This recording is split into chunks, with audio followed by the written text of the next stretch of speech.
Hey, thanks for tuning in. In this video, I'm going to talk about the New Covenant in context.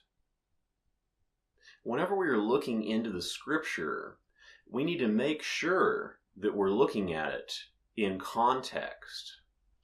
If we just look at a few verses in isolation and we don't pay attention to all that's going on around it, we may miss out on something important.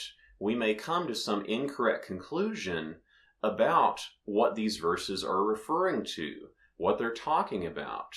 We may not even realize that something else entirely has been going on without our awareness. In the New Covenant, this issue is no exception.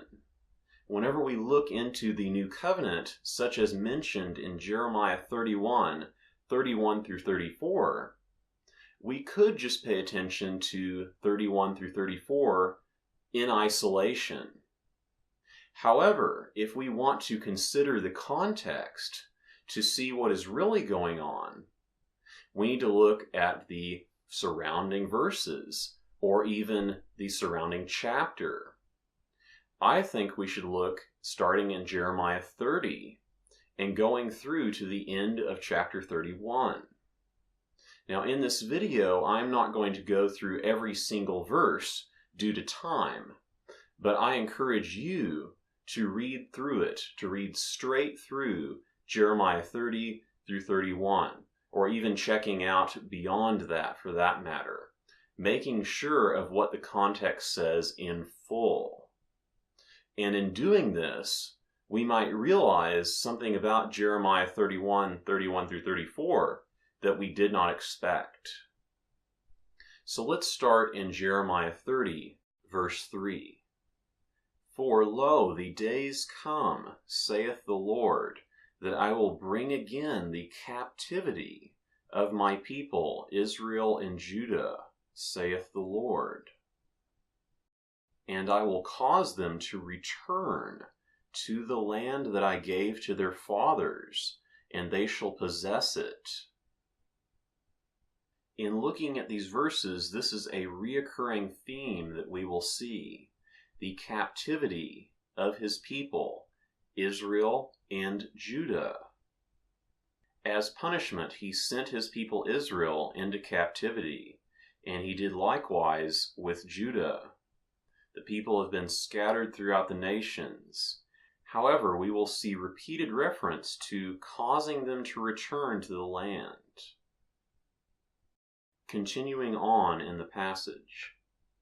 And these are the words that the Lord spake concerning Israel and concerning Judah. Alas, for that day is great, so that none is like it. It is even the time of Jacob's trouble, but he shall be saved out of it. Therefore fear thou not, O my servant Jacob, saith the Lord. Neither be dismayed, O Israel. For lo, I will save thee from afar, and thy seed from the land of their captivity. And Jacob shall return, and shall be in rest, and be quiet, and none shall make him afraid. As we read through this, we will notice Jacob being mentioned.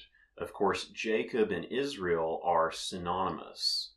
They are the same person. And we see there is going to be this time of Jacob's trouble, but he is going to be saved out of it. And it says concerning Israel, he will save them from afar. And he will save their seed from the land of their captivity. And Jacob is going to return. Continuing, for I am with thee, saith the Lord, to save thee. Though I make a full end of all nations whither I have scattered thee, yet I will not make a full end of thee. Thus saith the Lord, behold, I will bring again the captivity of Jacob's tents. and have mercy on his dwelling places, and the city shall be builded upon her own heap. We see that he is with them, that he is with them to save them, even though he is making a full end of all of the nations where he scattered them. He scattered Israel, however, he is not going to make a full end of them. Instead, he is bringing back their captivity. And it says that he is going to have mercy on his dwelling places, and the city is going to be rebuilt. Continuing, and ye shall be my people, and I will be your God. The fierce anger of the Lord shall not return until he hath done it. In the latter days you shall consider it. At the same time, saith the Lord, will I be the God of all the families of Israel, and they shall be my people.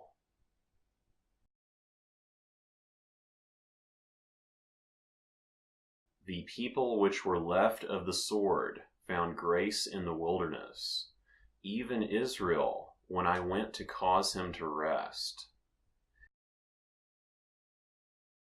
Yea, I have loved thee with an everlasting love. Therefore, with loving kindness have I drawn thee. Again I will build thee, and thou shalt be built, O Virgin of Israel. Thou shalt yet plant vines upon the mountains of Samaria. Behold, I will bring them from the north country, and gather them from the coasts of the earth.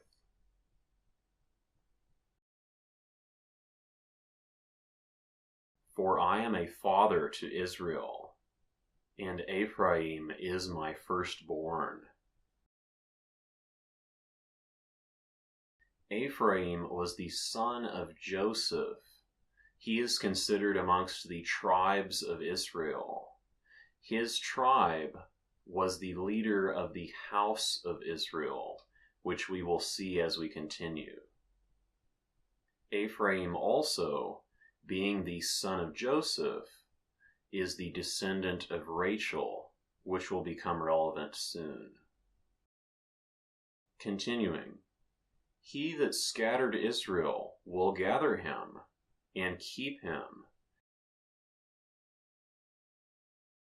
Thus saith the Lord, a voice was heard in Ramah, lamentation and bitter weeping, Rachel weeping for her children, refused to be comforted for her children, because they were not. Thus saith the Lord, refrain thy voice from weeping, and thine eyes from tears, for thy work shall be rewarded, saith the Lord, and they shall come again from the land of the enemy. Thy children shall come again to their own border.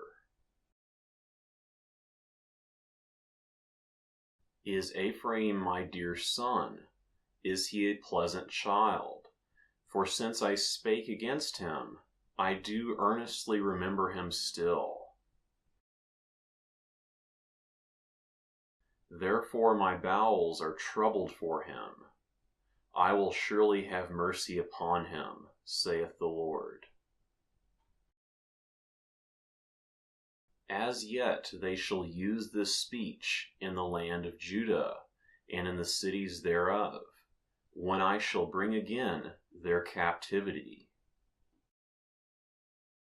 Behold, the days come, saith the Lord, that I will sow the house of Israel and the house of Judah, with the seed of man and with the seed of beast. And it shall come to pass that like as I have watched over them to pluck up and to break down, so will I watch over them to build and to plant.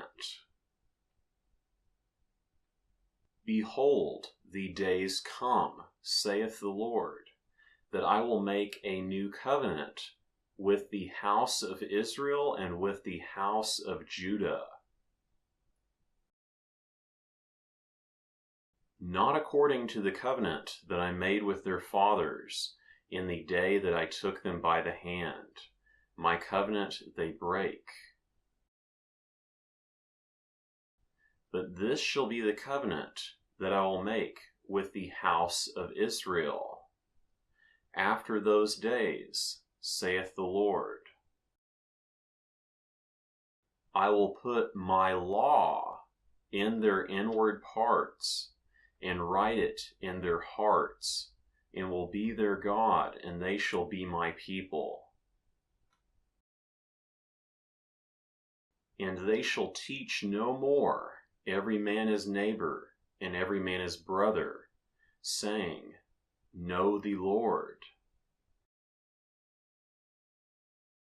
For they shall all know me, from the least of them unto the greatest of them, saith the Lord. For I will forgive their iniquity, and I will remember their sin no more. Thus saith the Lord, which giveth the sun for a light by day, and the ordinances of the moon and of the stars for a light by night. If those ordinances depart from before me, then the seed of Israel also shall cease from being a nation before me forever. If heaven above can be measured, I will also cast off all the seed of Israel for all that they have done. Behold, the days come, saith the Lord, that the city shall be built to the Lord. When we look at this passage in context, we see repeated mention of the house of Israel and the house of Judah. We see mention of Jacob, of course, representing Israel. And we see reference to Ephraim, the leader of the house of Israel.